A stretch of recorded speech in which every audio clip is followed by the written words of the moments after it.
poco del tema que arrancamos la clase pasada, ¿sí?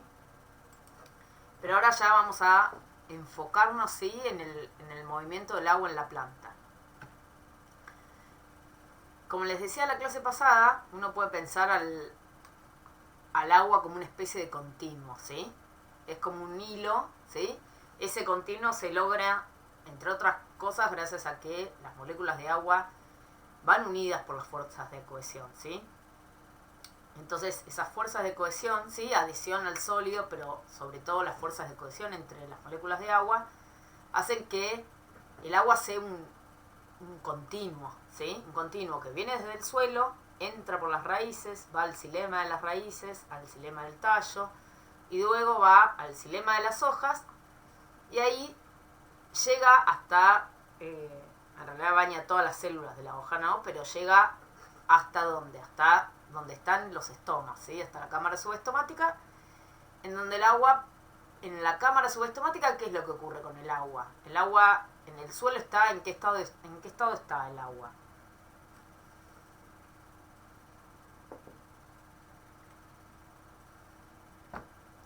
¿Cómo es el agua? Es líquida, ¿no? Cri, cri. ¿Están ahí?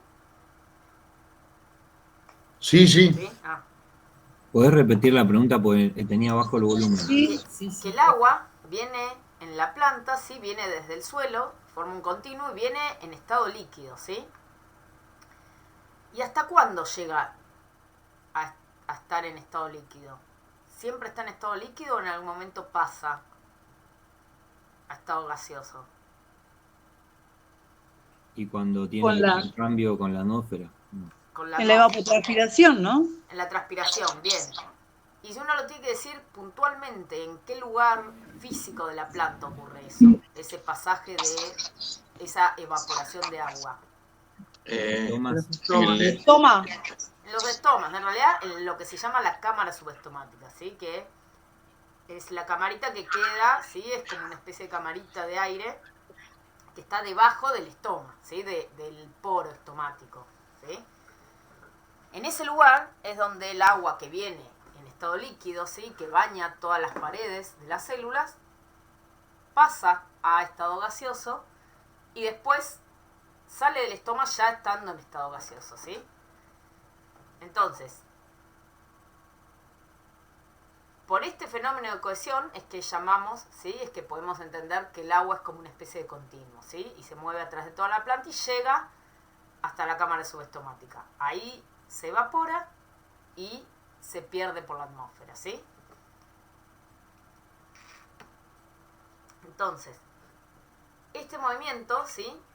Es pasivo. ¿Por qué decimos que es un movimiento pasivo? Porque no se gasta energía. Vamos a ver cuando veamos en un par de clases que la planta, para, por ejemplo, incorporar nutrientes, muchas veces gasta energía, hace un transporte activo. Y a veces ingresan los nutrientes por mecanismos pasivos, sin gasto de energía. Bueno, el agua ingresa siempre por mecanismos pasivos, ¿sí? Siempre ingresa por un gradiente de potencial, ¿sí? Sin gastar una energía, ¿sí? No por lo menos no en forma directa. Y en distintos lugares de la planta tenemos distintos tipos de movimiento del agua, ¿sí? Entonces, cuando hablábamos recién de lo que ocurre acá, este es el esquema de una hoja, ¿sí? Un corte transversal. Y acá, por ejemplo, estas son las células del epidermis, de la cara de arriba, las células de la epidermis de abajo. Estas son las células del mesófilo, ¿sí? De la hoja. Y fíjense que abajo de cada poro estomático, ¿sí? Acá hay un estoma y acá hay otro estoma, ¿sí? Siempre el estoma está compuesto por dos células oclusivas, ¿sí? O células estomáticas, que son las que cambian de tamaño y las que permiten que se abra o que se cierre este porito, ¿sí? Entonces, acá está bastante abierto, ¿sí? Y abajo de esas células oclusivas es donde encontramos la cámara subestomática, ¿sí? Que es donde, recién les decía, es donde ocurre esa evaporación de agua, ¿sí? El agua viene en estado líquido baña a las paredes acá en estado líquido, pero acá, ya en esta camarita de aire, se llena de vapor, ¿sí? Acá es donde ocurre la evaporación del agua, que después, si el estómago está abierto, ese vapor de agua sale hacia la atmósfera, ¿sí? Ese movimiento de agua ahí es una difusión, ¿sí? Una difusión de agua que es en fase vapor, ¿sí? Cuando pensamos en el movimiento del agua, que se mueve de célula en célula, ¿sí? Que entra en la Perdón, célula, te hago ¿sí? una pregunta. ¿Este proceso decís que es pasivo? Es pasivo, siempre. Todo lo que es movimiento de agua en la planta siempre es pasivo. No existen transportadores con gasto de energía. El agua se mueve por distintos mecanismos, pero siempre son mecanismos que son pasivos. Para entrar y salir de las células, ¿sí? Lo hacen a través de canales de agua que se llaman acuaporinas, pero que son por un gradiente, ¿sí? El agua, acuérdense, si entra o sale de la célula era ¿se acuerdan de la clase pasada? ¿Qué tipo de gradiente era el que generaba el movimiento? ¿Qué cosa nos importaba?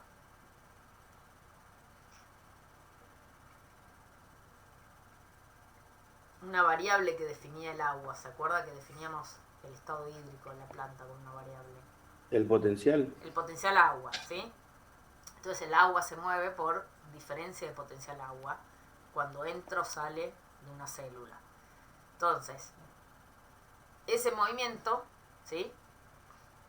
No se gasta energía, ¿sí? El agua va hacia donde hay menos agua, ¿sí? De mayor potencial agua a menor potencial agua, ¿sí? Cuanto más negativo es el potencial agua, significa que hay menos agua, ¿sí? Eso ocurre por una difusión, ¿sí? En fase líquida, ¿sí? Ya no es en fase vapor, porque excepto en esta parte, ¿sí? En donde el agua sale de la planta, de la cámara subestomática, en donde ya está como vapor de agua, en el resto de la planta ya siempre estamos hablando de el agua líquida, ¿sí? En la planta, en toda la planta y en el suelo, el agua es líquida, ¿sí? Y es solo en los estomas, ¿sí? En donde ocurre esa parte gaseosa. Entonces, el movimiento entre las células es en fase líquida. Es una difusión también, pero en fase líquida. Después, si lo pensamos en el xilema, el movimiento en el xilema, ya sea el xilema de la raíz, del tallo, de las hojas, ¿sí? En el xilema tiene una característica particular, que es que está compuesto de células muertas, ¿sí? O sea, células que no tienen membrana celular, pero que sí le quedaron las paredes celulares, ¿sí? Entonces, eso es una de las características que genera que el movimiento no se mueve por difusión, ¿sí? Porque no es que entre y sale por un gradiente de potencial agua, como ocurre de una célula viva a otra, ¿sí? Acá lo que ocurre es que el agua se mueve por flujo masal, ¿sí? Acá el movimiento del agua es muy parecido al movimiento, ¿sí? O es el mismo tipo de movimiento que ocurre en una cañería, ¿sí? Si yo tengo una cañería con agua, el agua se mueve también por flujo masal, ¿sí? Por diferencias de presiones hidrostáticas. Bueno, en el xilema pasa lo mismo. Y en el suelo también tenemos flujo masal, ¿sí? Y también, principalmente hay flujo masal y también se mueve por diferencias de presión hidrostática. Y después, bueno, esto me quedó abajo, no sé por qué. Después de la difusión en fase vapor tenemos lo que es el mezclado turbulento, que ya es lo que ocurre en la atmósfera, ¿sí? Cada uno de estos movimientos tiene una fuerza motriz distinta, ¿sí? Vamos a ir viendo, ¿sí? En la clase de hoy, cómo es el movimiento en los distintos tejidos de la planta, ¿sí? O en distintos órganos de la planta. Vamos a arrancar en realidad por el último lugar en donde está el agua, que es la transpiración, ¿sí? Que es por donde empieza a perderse el agua. Después vamos a ir viendo el movimiento entre células, el movimiento del xilema, la absorción por las raíces y por último cómo se mueve en el suelo, ¿sí? Entonces, esto de qué tipo de movimiento, ¿sí? Y qué fuerza motriz hay en cada momento lo vamos a ir viendo a medida que vamos viendo los distintos órganos por donde se mueve, ¿sí? Entonces, vamos a arrancar por la transpiración.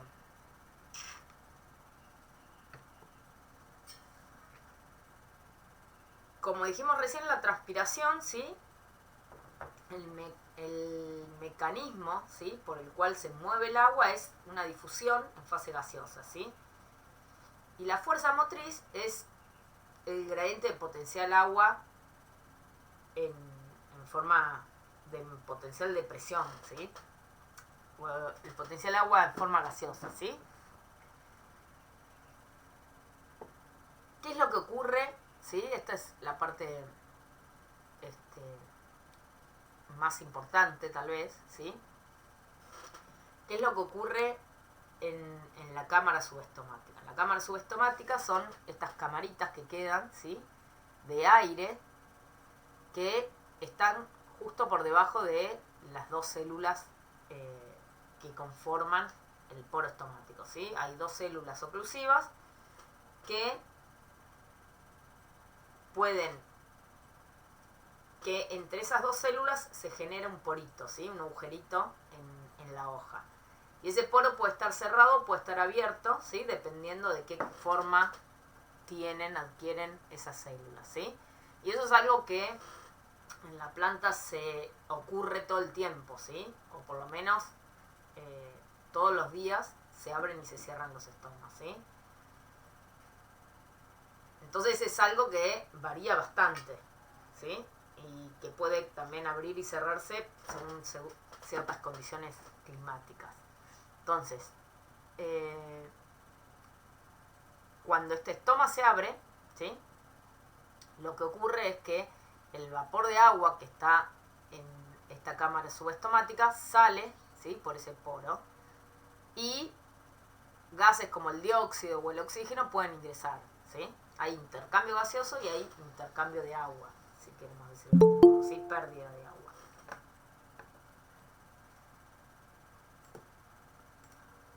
Creo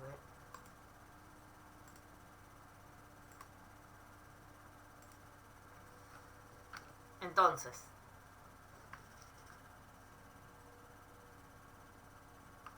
lo que ocurre acá es que el agua esta que viene líquida, ¿sí? Que está líquida todo por ahí está como el dibujito, se evapora, ¿sí? Y esto se llena de vapor, ¿sí?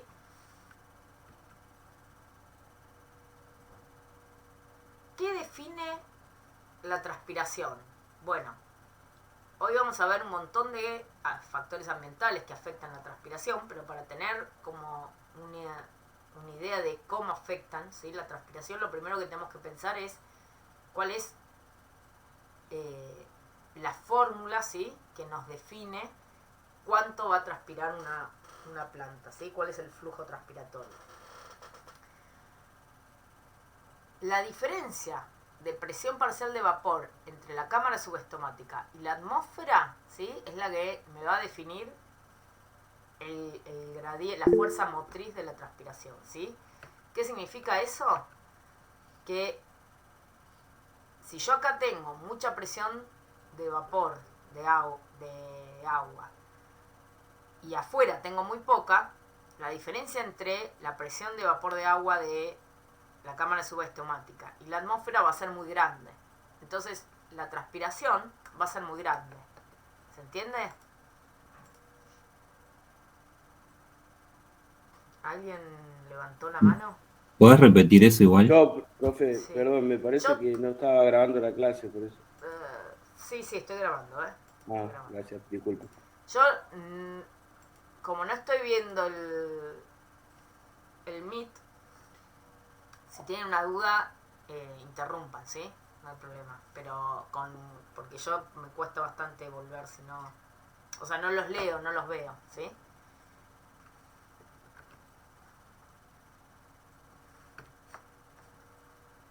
La diferencia de presión parcial de vapor entre la cámara subestomática y la atmósfera es la que me define la magnitud, ¿sí? O el gradiente, ¿sí? La fuerza motriz del flujo transpiratorio, ¿sí? Cuanto mayor sea esta diferencia, ¿sí? Más transpiración voy a tener, ¿sí? Ahora vamos a ver qué cosas van a afectar estas dos variables, pero cuanto mayor diferencia de presión parcial de vapor haya, ¿sí? Más flujo transpiratorio voy a tener, ¿sí? Y qué cosas existen que evitan que la planta transpire. ¿Cuándo no transpira la planta? Y cuando están los estomas cerrados o cuando hay mucho medio ambiente. Por ejemplo, si los Cuando estomas... Sí, cuando no hace fotosíntesis. cuando no hace fotosíntesis. ¿Y cuándo no hace fotosíntesis? En la noche. De noche. Y entonces, ¿pero qué pasa de noche?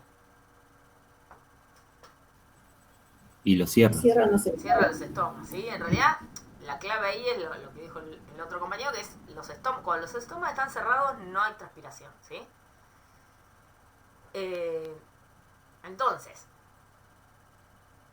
ese cerrar los estomas, ¿sí? Uno lo puede considerar que es una resistencia que hay en la planta, ¿sí? Entonces, la planta tiene una resistencia, ¿sí? Tiene varias resistencias. Una resistencia que se llama resistencia foliar, que incluye a la resistencia del estoma, y no solo la resistencia del estoma, también la resistencia cuticular, ¿no? Porque, ¿por qué no se pierde vapor de agua por el resto de la epidermis? Bueno, porque arriba de la epidermis hay una cutícula, ¿sí? Y esa cutícula puede ser más gruesa o menos gruesa, y eso hacer que tal vez haya un poco más o menos de pérdida de agua por la cutícula, ¿sí? Entonces, existe una resistencia que uno considera resistencia foliar, que es la suma de la resistencia cuticular y la resistencia estomática, ¿sí? Y después hay otra resistencia más, ¿sí? Que ya vamos a ver de qué se trata, que es la resistencia de la capa límite, ¿sí? Que es la resistencia que genera el aire, que está muy adyacente, ¿sí? a la epidermis, ¿sí? A la hojita, que va bien pegadito. Ya vamos a ver al final de qué se trata eso. Pero bueno, la cuestión es que cualquier cosa, cualquier variable que nos aumente la resistencia, ¿cómo va a afectar a la transpiración? Va a hacer que haya más o menos transpiración, algo que me aumente la resistencia. Más resistencia, va a haber menos respiración. Ahí va, más resistencia, va a haber menos transpiración, ¿sí? Por eso, en esta formulita va abajo, ¿sí? Cualquier cosa que aumente el numerador me va a aumentar a la transpiración, y si me aumenta el denominador, me lo disminuye, ¿sí?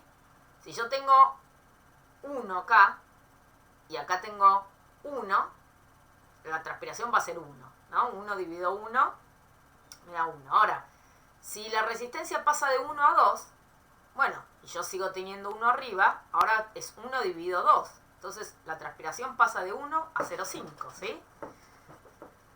Matemáticamente, sí. ¿Podés emplear un poquito lo de resistencia? Pues, o sea, no entiendo, o sea, a qué se refiere bien con resistencia. Ahora le explico un poco mejor, pero igual vamos a verla bien en detalles cada una de las resistencias. Pero primero iba a arrancar explicando un poco lo de la presión parcial, ¿sí? Ahora, en términos como generales, la resistencia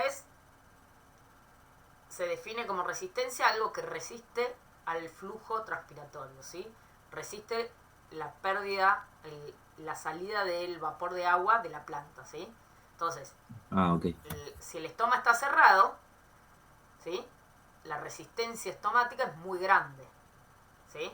¿Por qué? Porque el vapor de agua no sale por ahí, ¿sí? En cambio, cuando el estoma se abre, el vapor de agua sale fácil por el poro estomático, y entonces la resistencia estomática en esa situación es muy baja, ¿sí? Ahora lo vamos a ver mejor, pero básicamente de eso se trata, ¿sí? Con la cutícula pasa lo mismo. Cuanto más gruesa es la cutícula, mayor es la resistencia, ¿sí? Menos pérdida de vapor de agua hay por esa cutícula. Bueno, arrancar, ¿sí? Hablando de la fuerza motriz, ¿sí? De qué cosas afectan para que aumente, ¿sí? Que hacen que aumente la transpiración en una planta, ¿no? Entonces, la diferencia esta entre la presión parcial de vapor en la cámara subestomática y en la atmósfera, ¿sí? Que lo pueden encontrar muchas veces, ¿sí? Y en general se suele escribir como DPPV, ¿sí? Que es diferencia o déficit, ¿sí? De presión parcial de vapor, ¿sí? El DPPV, ¿qué es? Es esto mismo que dice acá, la diferencia entre la presión parcial de vapor en la cámara subestomática y en la atmósfera, ¿sí? La diferencia entre esas dos presiones parciales, ¿sí? ¿Por qué hablamos de presión parcial? Porque el agua está en estado gaseoso, ¿sí? Entonces genera una presión, ¿sí? Se puede medir como una presión, ¿sí? Entonces, cuanto mayor contenido de agua en estado gaseoso hay, ¿sí? ¿Cómo va a ser la presión? ¿Mayor o menor? ¿Puedes repetir? Cuanto mayor presión parcial de vapor tengo, ¿qué significa? ¿Que tengo más agua o que tengo menos agua en estado gaseoso? Más agua. Más Más. agua, ¿sí? Claro. Si yo tengo el estómago, ¿sí? Lleno de vapor de agua, ¿sí? Si está con mucha cantidad de vapor de agua, significa que hay muchísima presión parcial de vapor, ¿sí? Si tengo menos contenido de agua, ¿sí? En estado gaseoso, tengo menos presión parcial de vapor, ¿sí? La presión parcial de vapor no es lo mismo que la humedad relativa, ¿sí? Ojo con eso. Saber cuánto hay de humedad relativa nos puede ayudar, ¿sí? Para conocer cuál es la presión parcial, pero no nos dice cuál es la presión parcial, ¿sí? Es un componente que nos ayuda a poder determinar cuál es la presión parcial, pero no es equivalente, ¿sí? La presión parcial es lo mismo que uno en vez de presión parcial puede a veces encontrarlo como concentración de agua, ¿sí? Uno puede hablar de concentración de agua, pero como hablamos de agua en estado gaseoso, ¿sí? En general se suele usar presión parcial, ¿sí? Pero es lo mismo que la concentración de agua, ¿no? ¿Qué es lo que ocurre en la cámara subestomática? La cámara subestomática es casi como una especie de sistema cerrado, ¿sí? Si yo tengo un balde que lo lleno a la mitad del balde lo lleno con agua, ¿sí? Y yo lo dejo abierto, ¿sí? El agua se va a ir evaporando, ¿sí? Y se va a ir perdiendo por la atmósfera, ¿no? Ahora, si yo el balde lo cierro, le pongo una tapa, ¿sí? ¿Qué es lo que va a ocurrir en la parte que no hay agua? ¿Algunos se imaginan qué es lo que ocurre ahí? Y va a subir la presión parcial del balde. O sea, se va a llenar de vapor de agua, ¿no? Puede que la presión... Va a aumentar la presión. Ahora vamos a ver de qué depende, ¿no? Pero en principio lo que ocurre si yo el balde lo tapo es que la parte de aire va a llenarse de vapor de aire. ¿Y cuánto vapor de agua? Bueno, eso va a llegar a lo que se llama el 100% de humedad relativa, ¿sí? ¿Qué es la humedad relativa? La humedad relativa nos dice cuánto vapor hay con respecto al máximo que puede haber, ¿no? Entonces, cuando uno tiene un 100% de vapor de agua, un 100% de humedad relativa, significa que toda el agua en estado gaseoso que puede contener esa atmósfera, ¿sí? O ese espacio aéreo, está lleno de agua, ¿sí? De agua en forma gaseosa. Ahora, la cantidad de agua que hay en esa parte aérea, ¿de qué depende? O sea, yo les digo, tengo un balde, pensemos, yo tengo un balde con la mitad del balde de agua y lo tapo, ¿no? Entonces les digo, eso si lo dejo un rato, ¿sí? Unas horas, en la parte aérea se llena de vapor de aire, ¿no? Ahora, yo tengo otro balde, un segundo balde, con la misma cantidad de agua, que también lo tapo, pero este otro balde, abajo, un balde de metal, ¿no? Abajo le prendo fuego, ¿no? Le pongo una hornallita, ¿no? O lo pongo arriba de una hornalla. ¿Cuál va a tener más presión? Los dos están tapados. El que se calienta. El que se calienta, ¿sí? Ahora, ¿y la humedad relativa cómo va a ser del que se calienta? Alta. Tiren un número. Yo les dije, el que está a temperatura ambiente yo lo tapo y llega, la parte aérea llega al 100% de humedad relativa. Y igual, ¿no?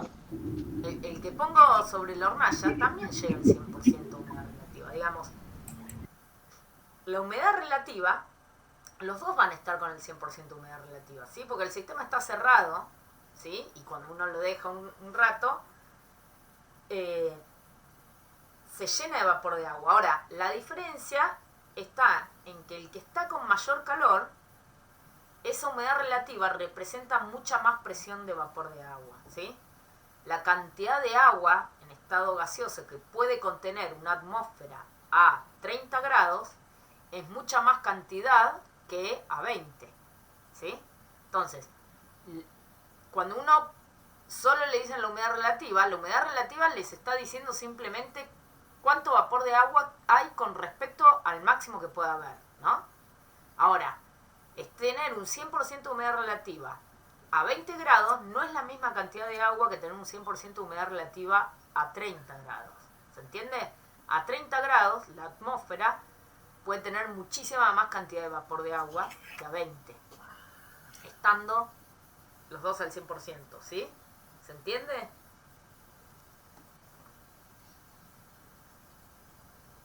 ¿Más o menos? Sí, se entiende. Sí. Entonces, ¿qué pasa con la cámara subestomática? La cámara subestomática, ¿sí? Aunque esté el poro abierto, ¿sí? El poro estomático, por más que esté abierto, es en superficie es chiquito, ¿sí? Comparado con la cámara subestomática. Entonces, la cámara subestomática se considera, ¿sí? Casi como un sistema cerrado. Siempre está al 100%, ¿sí? Esto siempre está con una humedad relativa del 100%. Siempre contiene el máximo vapor de agua que puede contener, ¿sí? Esa cámara de aire, ¿sí? Es una cámara de aire que está siempre al 100% de... Es aire y vapor de agua, ¿no? Que está siempre al 100% de humedad relativa, ¿sí? O muy cercana, puede ser un 99,8. Esté abierto o cerrado el poro, ¿sí? Siempre eso está cercano al 100%.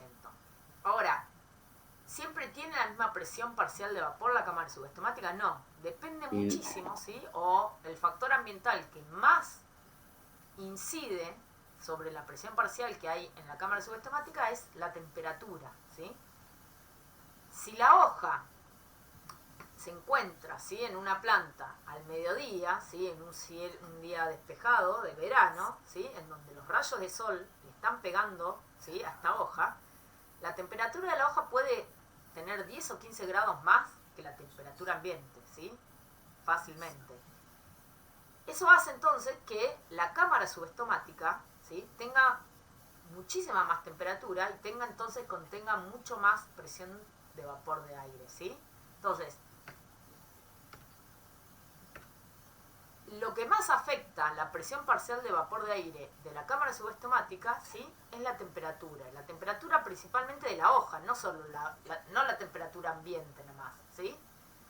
Si yo tengo dos plantas que están en el mismo día, ¿sí? A la misma hora, ¿sí? Pero una la tengo debajo de una media sombra, esa va a tener una temperatura y otra la tengo debajo de, digamos, al aire libre, ¿sí? La que está debajo de la media sombra va a tener mucha menor temperatura en las hojas que la que está al sol, ¿sí? Entonces, ¿cuál va a transpirar más? La que está al sol. La que está al rayo del sol, sí, eso es lo que pasa, por eso nosotros ponemos muchas veces una media sombra en un invernáculo o incluso con plantas que están al aire libre y les tiramos una media sombra arriba. Lo que estamos haciendo es evitar que la luz solar pegue, la irradiancia pegue directo sobre la hoja y levante la temperatura de la hoja, ¿sí? Entonces, Una pregunta, sí, ¿la planta esa transpira más porque es como un mecanismo también para refrigerar la hoja o porque no soporta la presión, digamos, tanta presión dentro de las cámaras subestomáticas? bueno, el, el, digamos, la transpiración ahí aumenta porque aumenta la diferencia de presión parcial entre la cámara subestomática y la atmósfera, ¿sí? Una consecuencia de esa transpiración es que baja un poco la temperatura de la hoja, ¿sí? Pero es como una consecuencia, no es no es lo que eh, no es lo que genera la mayor transpiración, ¿sí? No es que transpira más para bajar la temperatura de la hoja, no, eso es una consecuencia nada más. Transpira más porque aumenta la presión parcial de vapor, ¿sí? En la planta, en una situación así, ¿podría transpirar menos? ¿Qué tendría que ocurrir para que transpire menos? Tendría que estar saturada de humedad la atmósfera afuera, ¿o no? No, pero pensemos una situación en donde la atmósfera está en un día X, ¿sí? Y eso no cambia, ¿no? Vos tenés un día despejado en verano, con, qué sé yo, Que le falte agua. 25, 28. Y si le falta agua, ¿qué pasa? Se marchita. ¿Y qué pasa con la transpiración? ¿Y por qué eso afecta a la transpiración? Se cierran los estomas. Ahí va.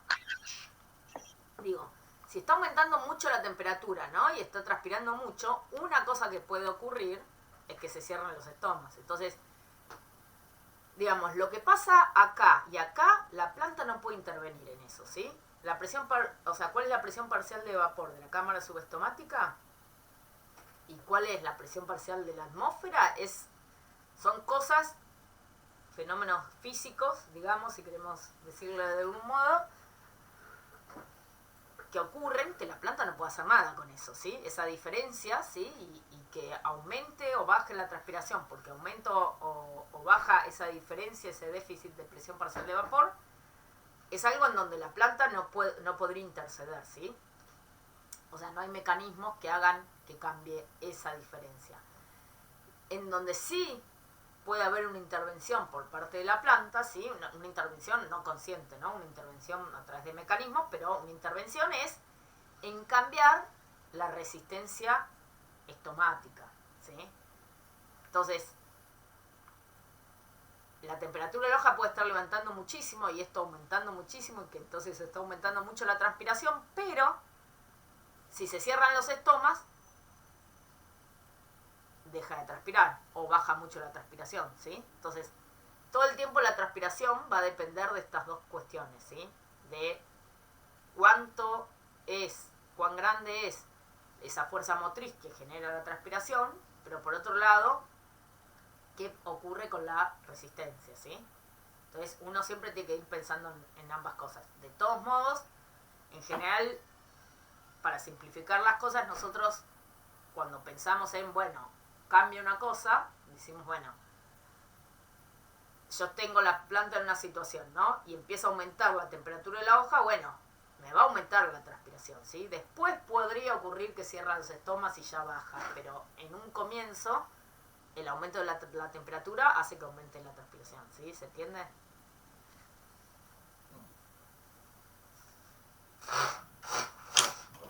¿Sí, no?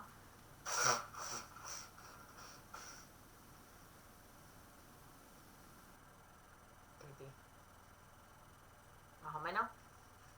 Sí, sí, se entiende. Vamos a ir viendo igual, no se preocupen. Pero, entonces, ¿cuál es el factor ambiental que más afecta esta variable, ¿sí? La presión parcial de vapor en la cámara subestomática? Es principalmente la temperatura de la hoja, ¿sí? El estado hídrico de la planta no afecta esa cámara subestomática, ¿sí? Por más que tenga muy poca agua, ¿sí? Por más que haya una sequía muy grande, ¿sí? Y la cantidad de agua líquida que hay acá tenga un potencial agua muy bajo, ¿sí? De todos modos, siempre es suficiente para que haya vapor de aire que llegue a saturar la atmósfera de la cámara subestémática y que la cámara subestémática esté al 100%, ¿sí? Siempre está saturada de vapor de agua la cámara subestémática, ¿sí? Por más que esté muy, muy bajo el potencial agua de estas de acá, ¿sí? Vamos a ver en un rato que si el potencial agua es muy bajo, lo que puede ocurrir es que se cierran los estomas, ¿sí? Entonces, una sequía no es que no va a afectar la transpiración, sí la afecta, pero porque se cierran los estomas, no porque no hay agua suficiente para que esto esté al 100%, ¿sí? Que eso es a veces algo que se piensa, que tal vez si el estado hídrico de la planta es muy bajo, es muy malo, la presión parcial de vapor va a ser chica porque no va a haber suficiente. No, eso no ocurre, ¿sí? La cámara subestomática siempre está saturada de vapor de agua, ¿sí? Y esa saturación de vapor de agua puede tener más o menos contenido de agua dependiendo principalmente de la temperatura, ¿sí? La temperatura de la hoja, la temperatura de la cámara subestomática. Entonces, estar al 100% de vapor de agua no es lo mismo a 20 grados que a 30 o a 40, ¿sí? ¿Qué ocurre en cambio con la presión parcial de vapor en la atmósfera? Bueno, al contrario de lo que ocurre en la cámara subestémática, esta no cambia tanto con la temperatura, ¿sí? Como la atmósfera es muy grande, ¿sí? La presión parcial de vapor no varía muchísimo, ¿sí? Cuando cambian 4 o 5 grados, por ejemplo, de presión parcial de vapor, ¿sí? ¿Por qué? Porque la atmósfera en general no llega a estar al 100%, ¿sí? Cuando uno tiene mucha humedad relativa y mucha temperatura, bueno, ahí sí, la presión parcial, si uno está cercano al 100% de humedad relativa, bueno, la temperatura puede generar aumentos un poco más importantes, pero si no, en general, la temperatura no varía tanto, ¿sí? La presión parcial de vapor en la atmósfera, ¿sí? ¿Y qué tipo de atmósfera piensan que hace que el DPPB sea más grande? Si tuvieran que decir.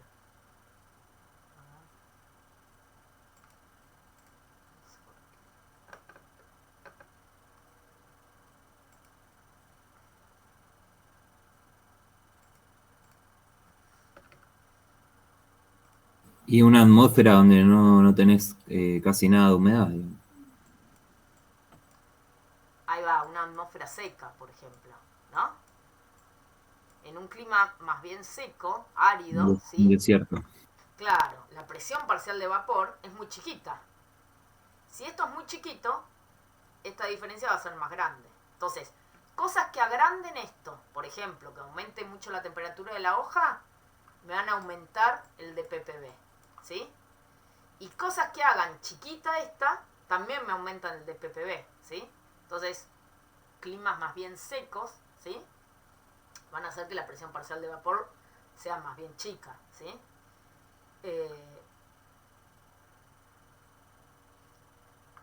Y climas y condiciones que aumenten mucho la temperatura de la hoja van a hacer que la de la cámara subestomática sea muy grande, ¿sí? Y entonces, por ejemplo, en el desierto, que se da la combinación de ambas, ¿sí? Que en general o lugares áridos, que en general son muy secos, pero que hay mucho sol, mucha irradiancia, ¿sí? Que levanta mucho la temperatura de las hojas, son lugares en donde la transpiración es muy alta en general y en donde en general el estrés hídrico, ¿sí? Tiene consecuencias bastante importantes en las plantas, ¿sí? Entonces, ¿se entendió cuáles son los factores ambientales que afectan la parte, por decirlo de algún modo, la parte de la fuerza motriz del flujo transpiratorio, ¿sí? El DPPE, ¿sí? ¿Se entiende? Ahí va queriendo. Bueno, Sí, profe. Bueno, igual lo vamos a ir viendo viendo, ¿sí? Esto, después cuando vean los problemas, ¿sí? De transpiración y esas cosas, van a ver que muchas veces, digamos, yo estoy bastante con esta formulita porque muchas veces nos ayuda, ténganla siempre a mano, ¿sí? Porque ayuda bastante a pensar el cambio en la condición ambiental a dónde afecta, ¿sí? Entonces, si yo les digo, bueno, hay más temperatura, ¿qué me está afectando? Me va a afectar esto, ¿sí? Si yo ahora les digo en cambio, bueno, hay sequía, la sequía me va a afectar la resistencia, ¿sí? Y entonces, algo que me aumenta esto, me aumenta la transpiración, algo que me aumenta esto, me baja la transpiración, ¿sí?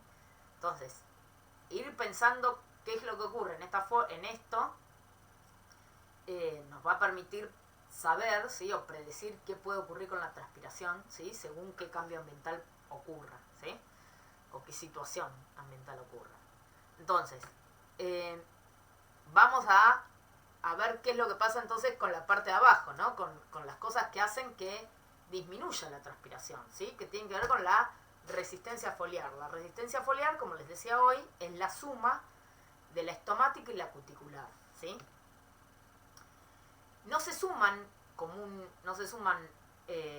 normalmente, ¿sí? No es que es una más la otra, sino que se suman a la inversa, ¿sí? ¿Por qué se suman así como a la inversa?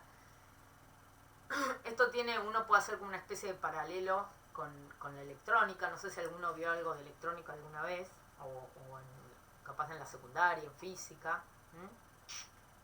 Circuitos eléctricos y resistencias, no sé si vieron o si se acuerdan, que cuando uno tiene un circuito, ¿sí? Uno puede tener, que en general es así, es el símbolo de la resistencia, ¿no? En los circuitos. Las resistencias pueden estar en paralelo, ¿sí? Y entonces cuando están en paralelo se suman sus inversas. ¿Qué significa que se suma su inversa? Yo tengo acá Perdón, te hago una pregunta. ¿Vos Sí. estás moviendo el cursor sobre lo que estás mostrando? Porque no lo veo. Sí, ahí lo ven mejor. Ah, dale, ahí está. Estaba en pluma y no se veía. Perdón. Entonces, estas dos resistencias, ¿sí? Están en paralelo. ¿Qué significa que están en paralelo? Que si yo pienso en un electrón que viene por acá, ¿sí? Tengo que el electrón, la corriente que viene por acá, ¿sí? Pasa por esta resistencia, sí o sí pasa por esta resistencia, y después, cuando llega acá, tiene que ir o por acá o por acá, ¿sí? Pero no va a pasar por los dos lugares a la vez. Entonces, el impacto que tiene cada una de estas resistencias, ¿sí? O la resistencia total que genera esto que está en paralelo es la suma de sus inversas, ¿sí? 1 sobre esta resistencia más 1 sobre esta resistencia, la inversa de eso me da la resistencia total, ¿sí? Del electrón que viene por acá. ¿Qué significa eso? A mí no me importa la parte esta más matemática, digamos. Lo que importa es más bien conceptual, ¿no? Que si yo tengo acá el vapor de agua, ¿sí? El vapor de agua va a salir hacia la atmósfera, o porque atraviesa la o porque pasa por el estoma, o porque viene por acá y pasa por la cutícula, ¿sí? ¿Se entiende eso? La cutícula, en general, la resistencia cuticular, es bastante grande, ¿sí? Por eso, cuando uno hace 1 sobre un número muy grande, lo que genera es que este numerito sea muy chiquito, ¿sí? Entonces, piensen una cosa. Nosotros tenemos la resistencia foliar, ¿no? Yo les digo, como el vapor de agua o sale por el estoma o sale por la cutícula, ambas resistencias se suman en paralelo, ¿sí? Se suman como inversas, ¿sí? Y eso me da la inversa de la resistencia foliar. Entonces, si yo quiero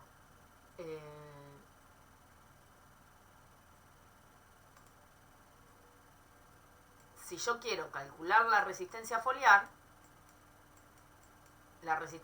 es 1 sobre la resistencia estomática más 1 sobre la resistencia cuticular, ¿sí? Entonces, las inversas de estas, 1 dividido la suma de las inversas de esto me da la foliar, ¿sí? ¿Por qué me importa esto de las inversas y eso? Simplemente conceptualmente para que entiendan que el vapor de agua o sale por acá o sale por acá, ¿sí? Pero no puede la misma molécula de vapor de agua salir por los dos lugares a la vez. Entonces, ¿qué significa? Cuando el estoma está abierto, esta resistencia es chiquita. Entonces, este valor, 1 dividido algo chiquito, es muy grande, ¿sí? Es mucho más grande que 1 dividido un valor muy grande. O sea, si yo tengo, por ejemplo, que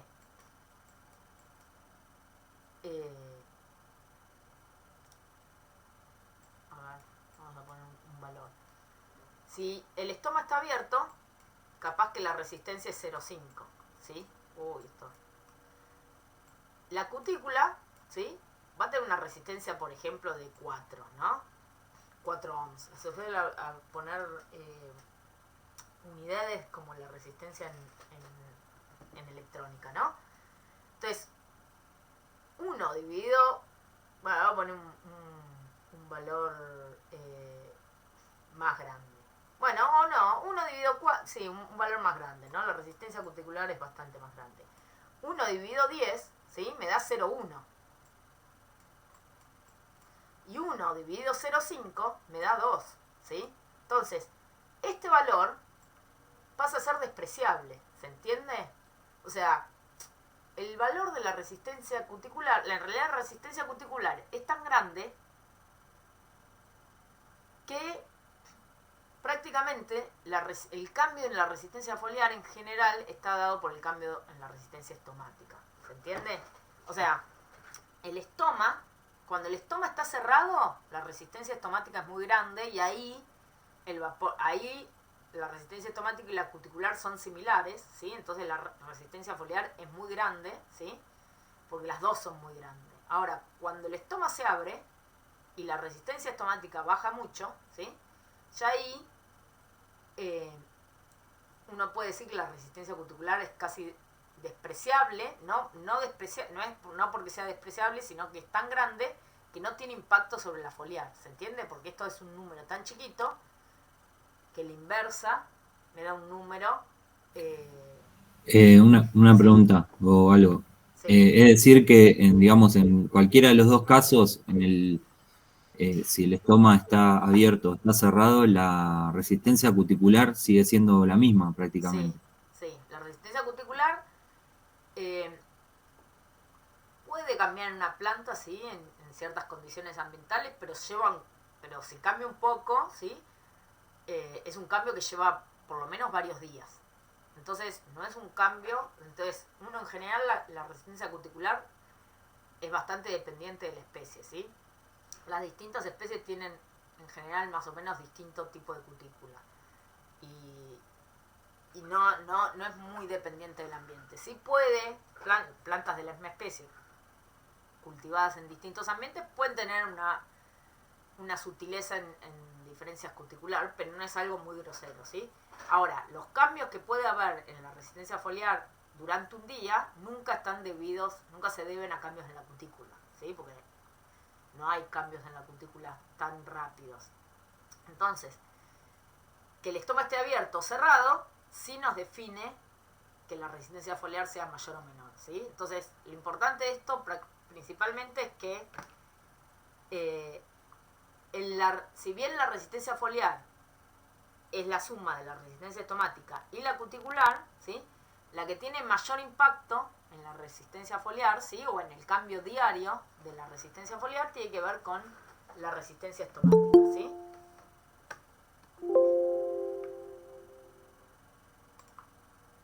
Creo que alguien está tratando de entrar. ¿Sí? Entonces, la resistencia foliar, ¿qué es? Es la suma de la estomática y la cuticular, ¿sí? Se suman como inversas simplemente porque el vapor de agua o sale por un lado o sale por el otro. Ahora, la que impacta, ¿sí? En los cambios diarios, ¿sí? Es la estomática, ¿sí? Que principalmente cambia, ¿sí? cuando el estoma está cerrado, esta es muy grande. Cuando el estoma está abierto, esta es muy chica, ¿sí? Entonces, ¿eso se entiende? Profe, a ver, decide vuelta, por favor. Cuando la resistencia estomática, cuando el poro está abierto, cuando el estoma está abierto, la resistencia estomática es muy chica. Entonces, casi la gran mayoría del vapor de agua va a salir por el estómago. Entonces, la resistencia estomática es chica y la resistencia foliar también es chica. O es menor, ¿sí? Si bien comprende la cuticular, que es grande, que la estomática tenga el poro abierto va a hacer que sea menor la resistencia foliar también.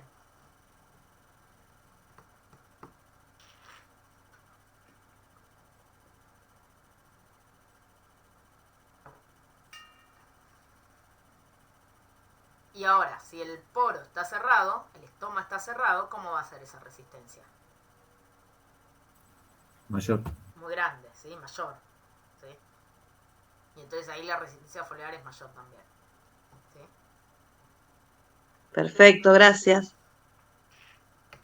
Bueno, la resistencia cuticular, ¿con qué tiene que ver? Tiene que ver con los depósitos de cera, ¿sí? Que hay en la epidermis, ¿sí? Por arriba de la epidermis, ¿sí? Y eso es bastante característico de las distintas especies, ¿sí? Hay especies que tienen cutículas mucho más gruesas que otras, ¿sí? Vieron que muchas veces al tacto uno se da cuenta de las hojas, del tipo de hoja, ¿sí? Si la hoja es mucho más, tiene una cutícula mucho más gruesa que una hoja que tiene una cutícula menos gruesa. ¿Dónde se imaginan qué plantas de qué origen son las que tienen mayor resistencia cuticular en general? Plantas que se originaron en qué tipo de ambiente. La xerófita. Que vienen de qué tipo de ambiente. De clima seco. Climas secos. Si bien la resistencia cuticular siempre es bastante grande, en climas muy secos, ¿sí? Si la cutícula es finita, puede haber bastante pérdida de agua, ¿sí? A través de la cutícula. Entonces,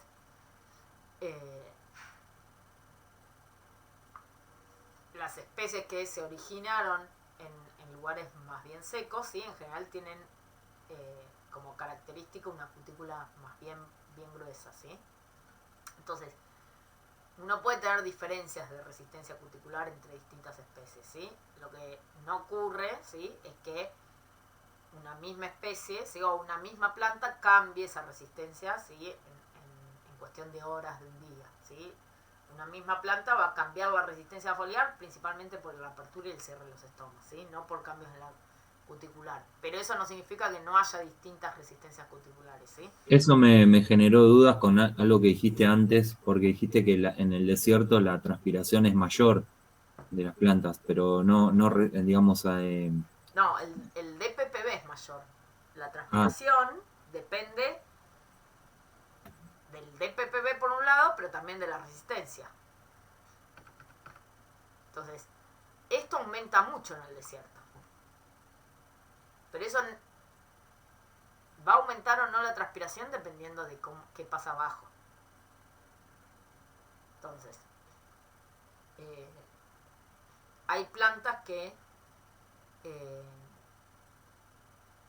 lo vamos a ver cuando veamos carbono, pero hay plantas que tienen una forma de un metabolismo para hacer fotosíntesis distinto, digamos, que concentran el dióxido de carbono durante la noche y que entonces eso les permite tener los estomas cerrados de día, por ejemplo, y entonces eso hace que la transpiración de día sea mucho menor, ¿sí? Por más que el de PPB, ¿sí? Muchas plantas del desierto, plantas las que se llaman can, ¿sí? Muchas crasuláceas, cactus, ¿sí? Entonces, si bien el de PPB es muy grande, si tienen los estomas cerrados, ¿sí? La transpiración va a ser chica.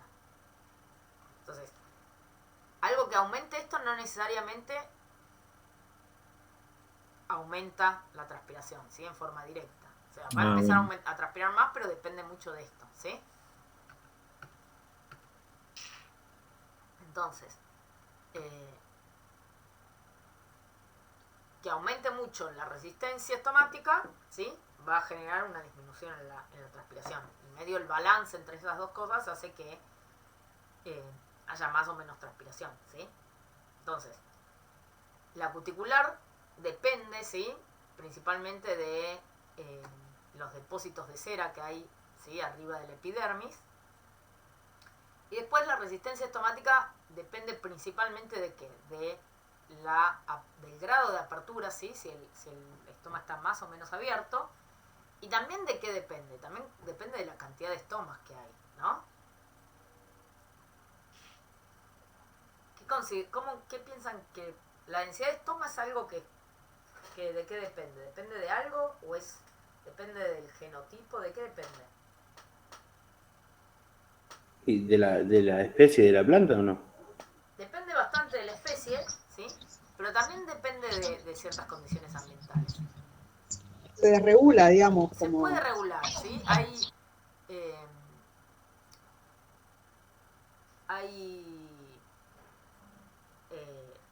meristemoides, ¿sí? Que hay células que se quedan como lo vamos a ver más adelante, pero que no se quedan como indiferenciadas, ¿sí? No son células de epidermis, ni son todavía estomas, que según ciertas condiciones ambientales pueden formar estomas o no, ¿sí? Entonces, la hoja, ¿sí? Que tiene una cierta densidad de estomas, puede aumentar y cambiar esa densidad de estoma. Ahora, ese aumento, ¿sí? Es un poco como hablábamos recién de la cutícula.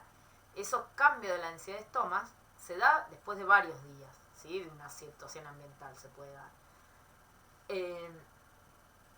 Pero no es algo que ocurra, ¿sí? Que cambie durante el día. Entonces, si uno lo que mide es cuánto transpira una planta, ¿sí? Desde la mañana hasta el atardecer, por ejemplo, ¿sí?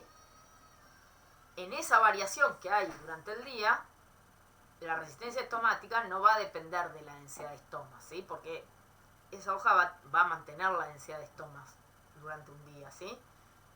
Entonces, principalmente lo que cambia ahí es la apertura y el cierre de los estomas, ¿sí? Entonces, si uno piensa en cómo varía la transpiración, ¿sí? O la resistencia estomática durante un día, ¿sí? Lo que me va a afectar es que abra más o menos los estomas, ¿sí? Ahora, si yo comparo dos especies, una que tiene más densidad y una que tiene menos densidad, y sí me afecta la densidad de estomas, ¿sí? No solo la apertura, ¿sí? La que tienen muchos estomas, ¿sí? Va a transpirar más, ¿sí? En general, que la que tiene pocos estomas, ¿sí? ¿Y esto se mide en valores numéricos? Porque vos ahí en ejemplo ponías ejemplos con números. Sí, sí. Y esto, sí. Ujú. Hay un aparatito que se llama porómetro, que es como si fuese una pincita, ¿sí? Que mide la resistencia foliar, ¿sí? Y en particular lo que uno considera es los cambios que uno mide, ¿sí? Siempre se deben a los cambios principalmente de la resistencia estomática, ¿sí? Entonces, la pincita esa es como una pincita que... ¿ustedes me ven a mí? Sí. Sí. Si ustedes tienen... Sí, se ve. Bueno, me quedaba la duda si solo se veía el PowerPoint. Ustedes tienen la hoja y la pincita. Perdón, pero no se te ve la mano completa. Ahí. Ahí sí. Ustedes tienen la Ahora hoja y la pincita agarra hacia la hoja, ¿no? Y en la pincita lo que tenemos es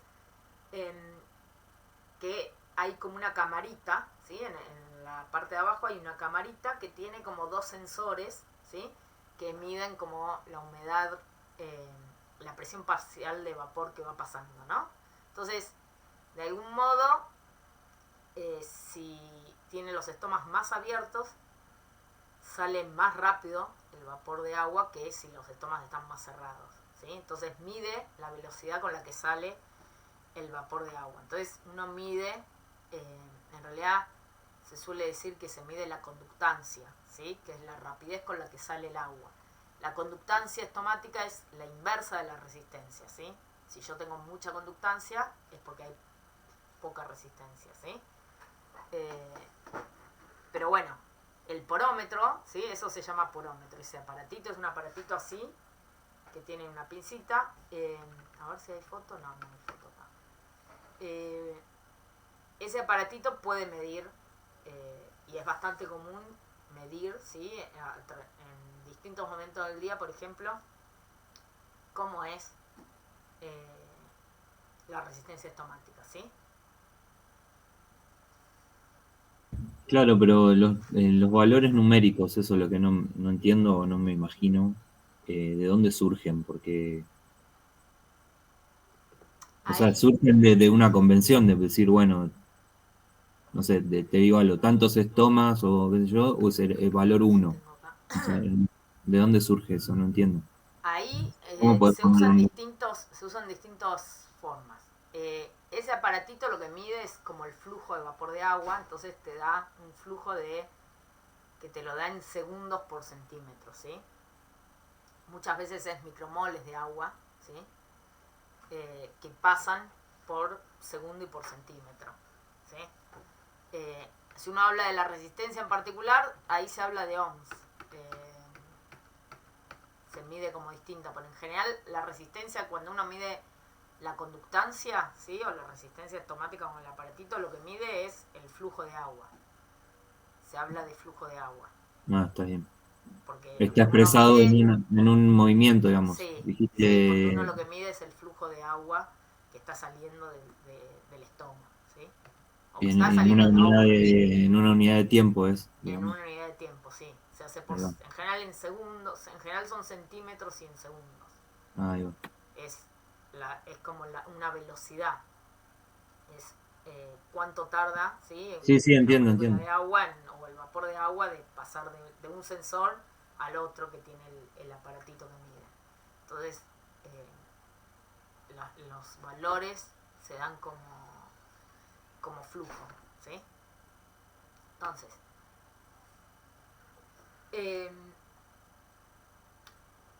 ¿qué factores ambientales afectan, ¿sí? La apertura o el cierre de los estomas? ¿Qué pasa en la bañera? O sea, siempre decimos, bueno, excepto esas plantas que abren los estomas de noche, ¿sí? Que son como una particularidad, ¿sí? Y que en cantidad de plantas, con respecto a todas las plantas que hay, por lo menos que conocemos nosotros, es muy mínimo, ¿no? Esas plantas CAM. Después, todo el resto de las plantas abren los estomas ¿cuándo? ¿Cuándo abren los estomas las plantas? ¿Y cuándo los cierran? Los abren de día y los cierran. Los abren de día, ¿sí? ¿Cuándo los abren? Cuando aparece la luz, ¿sí? ¿Y por qué abren los estomas cuando aparece la luz? Primero que todo, porque la luz es percibida por receptores de luz, ¿sí? En particular, receptores de luz azul, que se llaman fototropinas, ¿sí? Que se activan y disparan la apertura de los estomas, ¿sí? Entonces, en cuanto aparece la luz del amanecer, los estomas se empiezan a abrir, ¿sí? ¿Eso qué hace? Entonces, que la resistencia estomática sea mayor o menor. Menor. ¿Sí? Entonces, los estomas, la resistencia estomática disminuye, ¿sí? Cuando aumenta la luz, ¿sí? ¿Cómo dijiste se llaman los fotorreceptores? Fototropinas, acá están escritos. Vamos a ver más adelante que en realidad estos fotorreceptores se conocieron porque también están involucrados en el fototropismo de las plantas y por eso les pusieron ese nombre. Y después se encontró que son los mismos fotorreceptores que también disparan la apertura de los estomas. Y ya tenían ese nombre, así que quedaron así. No las fototropinas, que en particular perciben la luz azul. Pero como en la luz blanca hay luz azul, con luz blanca es suficiente. Se activa también, ¿sí? Si uno tuviera las plantas solo con luz roja, no abrirían los estomas. O por lo menos no por luz. cuando empieza a aparecer la luz, entonces se dispara la apertura de los estomas, ¿sí? Por la luz, por las fototropinas. Pero ¿qué otra cosa ocurre en la planta cuando empieza a haber luz? ¿Qué proceso empieza a ocurrir también? ¿Cómo? La conductividad del agua. La fotosíntesis, ¿no? Cuando empieza a haber luz, empezamos a tener fotosíntesis. Y cuando hay fotosíntesis, ¿qué empieza a ocurrir? ¿Qué empieza a consumirse? ¿Qué es lo que El dióxido. el dióxido de carbono? ¿Sí? La fotosíntesis necesita dos cosas, luz y dióxido de carbono. Entonces, piensen que a la noche, ¿sí? La planta está con los estomas cerrados, entonces y además está respirando, entonces la concentración de dióxido es alta, ¿sí? En la cámara subestomática. ¿Por qué? Porque la planta no está usando dióxido porque no hace fotosíntesis de noche. Ahora, cuando empieza a aparecer la luz, empieza a ir gradualmente aumentando la fotosíntesis, lo que empieza a ocurrir es que el dióxido de carbono empieza a disminuir. Ahora, esa concentración de dióxido de carbono también produce que se abran los estomas, ¿sí? Entonces, si la concentración de dióxido de carbono es alta, se cierran los estomas. Y si es baja, dispara también la apertura de los estomas, ¿sí? Entonces, al amanecer, ¿sí? O cuando empieza a haber luz, ¿sí? Hay como dos vías por las cuales se abren los estomas. Una directa, que la luz activa las fototropinas, ¿sí? Los fotorreceptores, y eso dispara la apertura de los estomas, pero además empieza a ocurrir la fotosíntesis que disminuye la concentración de dióxido de carbono y eso también, ¿sí? Produce que se abran los estomas. Cuando, en cambio, la fotosíntesis empieza a disminuir, la concentración de dióxido de carbono empieza a aumentar y eso hace que los estomas se cierren, ¿sí? Si la fotosíntesis es baja, los estomas se cierran, ¿sí? Con altas concentraciones de dióxido intracelular, los estomas se pueden cerrar, ¿sí? ¿El CO2 se concentra en la cámara subestomática también? Sí, en toda la planta, pero también pero también en la cámara subestomática. Sí, es intercelular en todas las células, digamos. Como es un gas, digamos, es en todas las células y el espacio intercelular, ¿sí?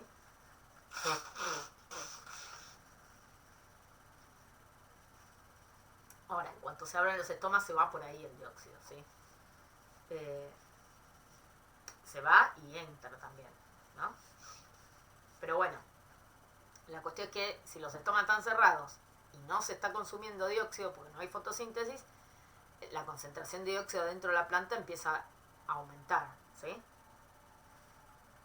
Y eso produce el cierre de los estomas, ¿sí? Si no hay fotosíntesis, los estomas se cierran, ¿sí? ¿Qué otra cosa produce el cierre de los estomas? El aumento del DPPB, ¿sí? Cuando esto no se sabe bien, en realidad, a través de qué mecanismos que ocurre, pero cuando aumenta mucho esa diferencia de presión parcial de vapor entre la cámara subestomática y la atmósfera, ¿sí? Cuando ese DPPB aumenta mucho, se produce un cierre de los estomas, ¿sí? La temperatura, ¿sí? Tiene un efecto bifásico, ¿sí? Si la temperatura es muy alta, ¿sí? Se dispara el cierre de los estomas, ¿sí? Ahí hay como distintas teorías de por qué puede ser, ¿sí? En parte, pues, tiene que ver con que altas temperaturas hacen que aumente la concentración de dióxido, ¿sí? Porque aumenta más la respiración que la fotosíntesis, y también altas temperaturas me aumentan el DPPB. Entonces, ambas cosas generan como ese cierre de los estomas, ¿sí? Y si la temperatura es muy baja, también ocurre como una especie de cierre estomático. Y eso tampoco se sabe exactamente bien cuál es el motivo, pero, digamos, entre otras cosas, se piensa que tiene que ver con que la permeabilidad de las membranas es menor, ¿sí? Estamos hablando de temperaturas cercanas a los 0 grados o bajo cero, ¿sí? Entonces ahí también la resistencia, ahí también los estomas suelen estar cerrados, ¿sí? Entonces, en general temperaturas medias, ¿sí? Es cuando tenemos mayor, ¿sí?, apertura de estomas, ¿sí? Temperaturas extremas, muy cálidas o muy bajas, tenemos mayor resistencia estomática, ¿sí? Estomas más cerrados.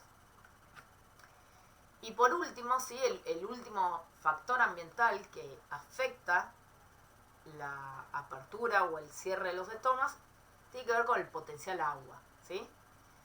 Y esto tiene que ver con algo que se llama umbral de sensibilidad estomática, ¿sí? ¿Qué es lo que ocurre? El potencial agua, ¿sí? Acá fíjense, acá tenemos un grafiquito que es cómo varía, ¿sí?, la resistencia estomática, ¿sí?, en función de cómo varía el potencial agua de una hoja. Fíjense que el potencial agua de acá tenemos una hoja que tiene un potencial agua, no sé, de menos 0,2 megapascales, ¿sí? ¿Se acuerdan que usábamos valores de presión de agua para hablar del potencial agua? Entonces, menos 0,2 megapascales, esto es un valor alto, ¿no?, de potencial agua. La planta tiene un montón de agua, ¿sí? O está muy bien de estado hídrico, ¿sí? Fíjense, ¿qué pasa con la resistencia estomática? ¿Cómo es en esa situación? ¿La resistencia estomática es baja o es alta? Es Baja. Es baja. baja, ¿sí? ¿Qué significa? Que los estomas están Abierto. abiertos, ¿sí?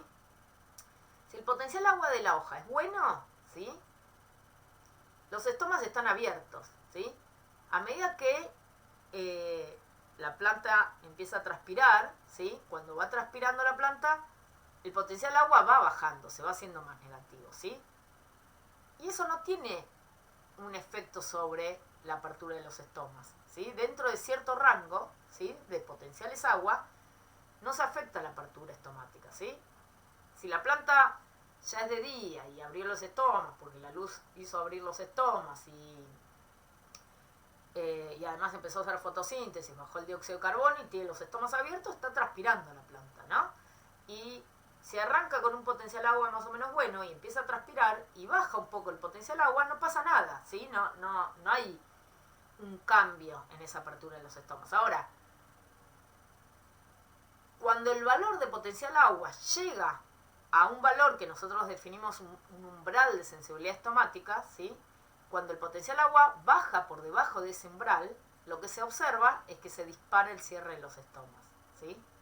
Entonces, mientras la hoja se mantenga en un cierto rango de potenciales agua, no va a interferir, ¿sí?, ese potencial agua en la apertura estomática. Ahora, cuando la hoja baja, ¿sí?, tiene un potencial agua por debajo de su umbral de sensibilidad estomática, ahí se dispara el cierre de los estomas. Entonces, cuando una planta se encuentra en una situación de en un suelo con cierto grado de déficit hídrico, ¿sí?, lo que puede ocurrir, ¿sí?, y si la planta está transpirando mucho, lo que puede ocurrir en la planta, en la hoja, ¿sí?, es que el potencial agua baje, y baje tanto que baje por debajo de ese umbral de sensibilidad estomática, ¿sí?, que el potencial agua de la hoja sea menor a ese valor umbral, ¿sí?, y entonces se dispara el cierre de los estomas. ¿Se entiende? Este valor, ¿sí?, muchas veces se usa el valor de menos 1,5, pero ese es un valor que muchas veces se da como referencia, pero depende mucho de las especies, ¿sí? Hay especies, las especies que suelen ser más tolerantes a la sequía, tienen un umbral de sensibilidad estomática mucho más bajo, ¿sí?, capaz de menos 2, menos 2,5, ¿sí? Y al revés, las especies que son capaz más sensibles a la sequía, capaz tienen un umbral de sensibilidad estomática más alto, ¿sí? Ya disparan el cierre de los estomas en menos 1, ¿sí? Entonces, el potencial agua, ¿sí?, un bajo potencial agua en la hoja puede disparar el cierre de los estomas, ¿sí? Esa ese mecanismo por el cual se disparan los estomas tiene que ver con la hormona ácido abscísico, ¿sí? Que es la que aumenta, ¿sí? Cuando el potencial agua disminuye por debajo de su umbral, ¿sí? Pero lo importante acá es que dentro de un rango de potenciales agua no afectan para nada, digamos, al estoma, ¿sí? A la apertura de los estomas, ¿sí? Pero cuando llega a un límite, ¿sí? A ese umbral, por debajo de ese umbral, ahí se dispara y se cierran los estomas, ¿sí? ¿Se entiende? Entonces, Sí. potenciales agua bajos también producen el cierre de los estomas, ¿sí? Entonces, la luz abre los estomas. Bajo dióxido de carbono abre los estomas, alto dióxido de carbono cierra los estomas, ¿sí? Alto DPPB cierra los estomas, bajo potencial agua cierra los estomas, y la temperatura, los extremos de temperaturas muy cálidas o muy frías cierran los estomas, y temperaturas más intermedias, los estomas están más abiertos, ¿sí? Estos son los factores ambientales que afectan la resistencia estomática, ¿sí? Entonces, cuando uno piensa en un cambio ambiental, ¿sí? Tiene que ver, ¿sí? Ese cambio ambiental, ¿qué está afectando? O me afecta el DPPB y entonces me afecta lo de arriba, o me afecta la resistencia, ¿sí? Algo que ocurre con el DPPB en particular es que va a aumentar la transpiración porque aumenta el DPPB, pero como me aumenta también la resistencia, esa transpiración no necesariamente aumente tanto, ¿sí? ¿Se entiende? Más o menos. Bueno, igual después lo vamos a ver eso. Entonces, estos son los factores ambientales que afectan la resistencia estomática, ¿sí? Fíjense una cosa, la planta mucho no puede hacer con esto, ¿sí? Estas son, digamos, no es que la planta regula, ¿sí? La apertura de los estomas. Digamos, la apertura de los estomas depende de qué factor ambiental, ¿sí? De qué condición ambiental está recibiendo esa planta, ¿sí?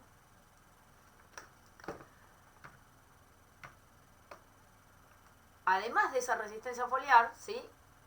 Hay otra resistencia que también afecta bastante a la transpiración, que es la resistencia de la capa límite, ¿sí? ¿Qué es la capa límite? La capa límite es la masa de aire, ¿sí? El aire que está bien adyacente, ¿sí? Pegadito a la hoja, ¿sí? Y se mueve por flujo laminar ese aire, ¿sí? Cuando... acá, ¿no? La capa límite, acá vendría a ser como este dibujito, ¿sí? El aire. Después el aire afuera de la capa límite se mueve por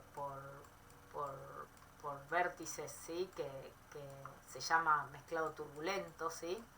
Que va para todos lados, ¿sí? La dirección del aire después de esa capa límite va para todos lados. Pero si uno analiza el aire que va bien pegadito a la hoja, ¿sí?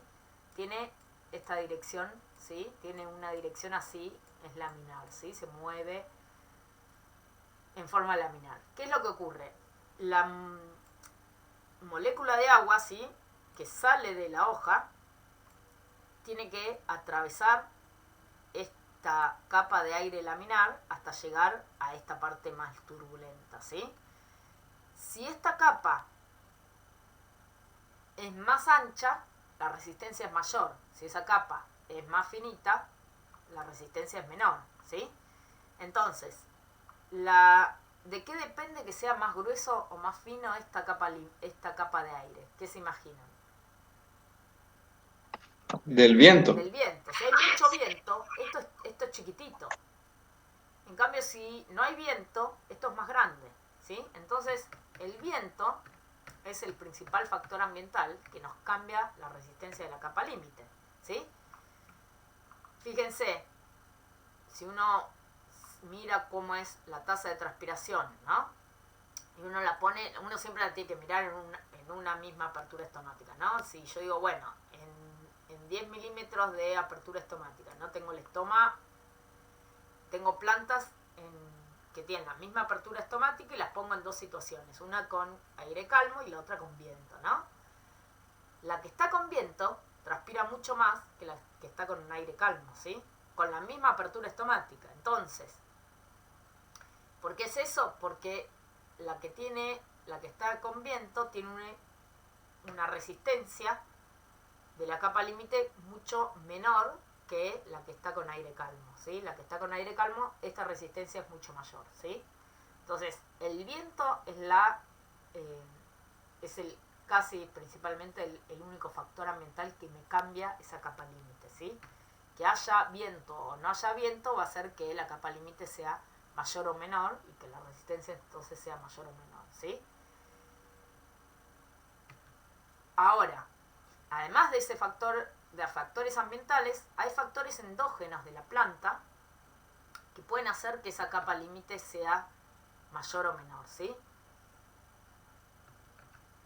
Uno de esos factores es, por ejemplo, la presencia de pelitos, ¿sí? O de tricomas en las hojas. Fíjense, si yo tengo acá el estoma, ¿sí? Si yo tengo estos pelitos, ¿sí?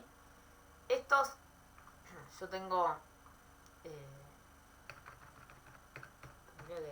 voy a después poner esta fotito acá. Si yo tengo... Acá está la cutícula, ¿no? Y yo acá tengo pelos, ¿sí? O tricomas. ¿Qué va a hacer eso? Que este aire que viene por acá sea más lento todavía, ¿no? Si yo tengo muchas cosas acá, ¿sí? Muchos pelos. Fíjense que nosotros, este aire que estamos hablando es muy finito, ¿no? Es una capa del tamaño de un tricoma, ¿no? Si yo tengo muchos pelos o tricomas, lo que me va a generar es que esto sea más lento, ¿sí? Que esta capa límite sea mayor. Y entonces me va a hacer más resistencia, ¿sí? Entonces, una de las funciones que tienen los pelos y los tricomas es aumentar el espesor de la capa límite, o sea, reducir la transpiración, ¿sí? Otra características que pueden tener algunas especies, ¿sí? Que esto en general suelen ser, de vuelta, especies que son más tolerantes a la sequía, suelen tener lo que se llaman estomas deprimidos, ¿sí?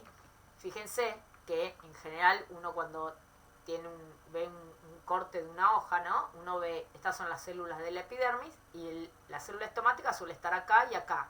Y el poro está acá. Cuando se abre el poro, el vapor de agua sale directo a la cámara subestomática. Bueno, algunas especies tienen el poro, ¿sí? Las células oclusivas, lo que se llama el estoma deprimido. Las células oclusivas están como en una especie de invaginación, ¿sí? De la epidermis. La epidermis viene para abajo y recién ahí abajo está el estoma. Entonces, fíjense que si yo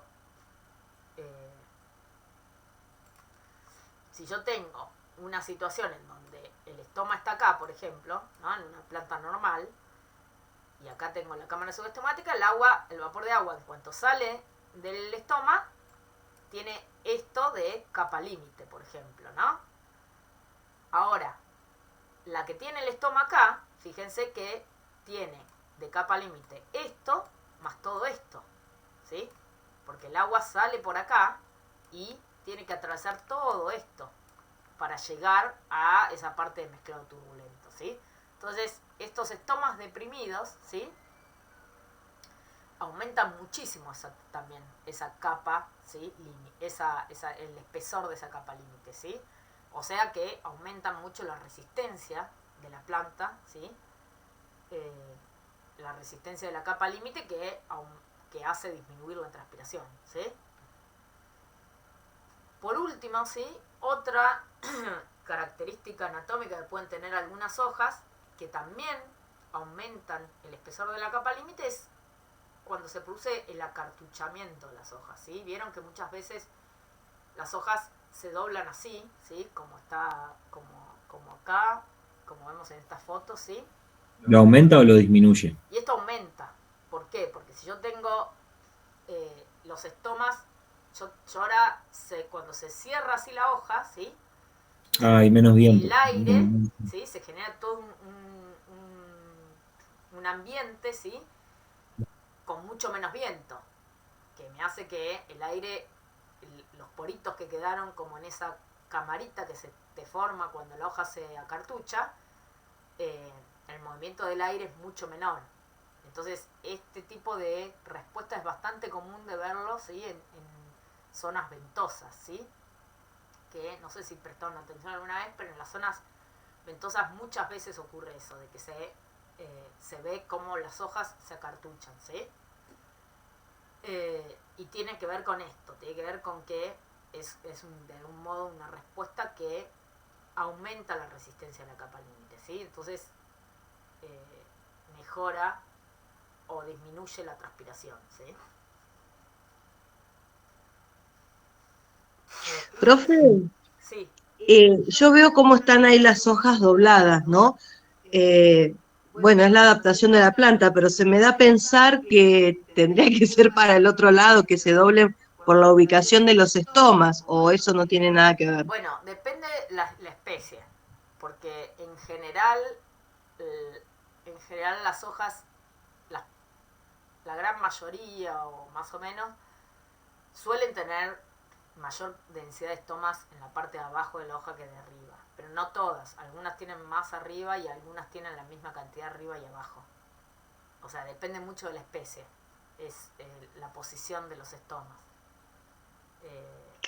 Ok. Entonces sí depende un poco de eso. Esta se te pone de un modo tal que queda medio... te queda también, te queda así, adentro. Pero, digamos, tienen estomas de los dos lados. Entonces, depende.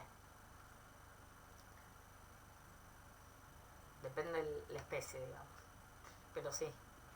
Profe, perdón, Sí. ¿podemos hacer una pausa? Sí, yo justo veníamos ya, terminamos con este tema, ya cambiamos un poquito el tema, así que hacemos pausa acá, ¿sí?